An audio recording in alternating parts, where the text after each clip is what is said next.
Au centre hospitalier André Rosemont de Cayenne, 17 médecins urgentistes ont annoncé leur démission pour le 3 juillet prochain.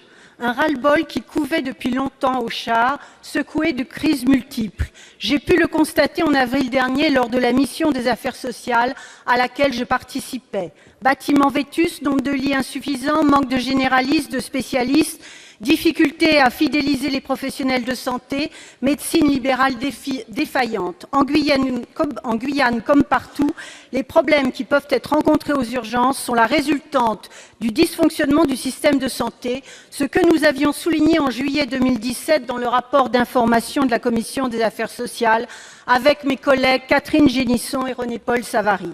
Madame la ministre, pourriez-vous nous dire quelles mesures d'urgence vous comptez prendre pour combler le manque de praticiens à Cayenne, comme dans toute la Guyane et les autres départements ultramarins qui vivent de manière plus aiguë la crise de notre système de santé? Et pourquoi, avant d'agir, attendre des actions si lourdes de conséquences? Ici, la démission de praticiens, à Sotteville-les-Rouen, la grève de la faim à l'hôpital psychiatrique du Rouvray, ou encore dans la Nièvre, la démission de 35 maires. Concernant la modernisation de cet établissement, elle est programmée avec un comité de performance et de modernisation de l'offre de soins hospitaliers, ce qu'on appelle le COPERMO, qui s'est tenu le 19 juin, c'est-à-dire la semaine dernière, et qui a émis un avis favorable pour la modernisation du centre hospitalier. Et compte tenu de la dégradation financière de l'établissement, une délégation de 40 millions d'euros, conformément aux accords de Guyane du 21 avril 2017, va être délivrée pour cet établissement. Les aides nationales seront allouées à 100% en capital, versées sur 4 ans, sous réserve que les recommandations du COPERMO soient respectées.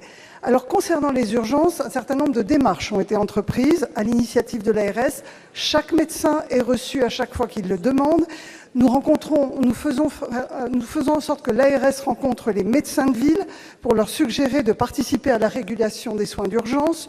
Nous mobilisons le service de santé des armées pour participer à ce service d'urgence. Nous avons sollicité la réserve sanitaire qui a été envoyée. Nous facilitons l'entrée sur le territoire de médecins étrangers formés aux urgences. Enfin, une nouvelle séquence de négociation est programmée aujourd'hui. Nous mettons tout en œuvre pour qu'elle se termine par un projet d'accord final. Et je terminerai par dire qu'une mission d'audit du professeur Pierre Carly, président du Conseil national des urgences hospitalières, que tout le monde connaît, est prévue du 7 au 9 juillet prochain pour évaluer la situation particulière des urgences de Cayenne. Des décisions seront prises. Vous constatez notre mobilisation pleine et entière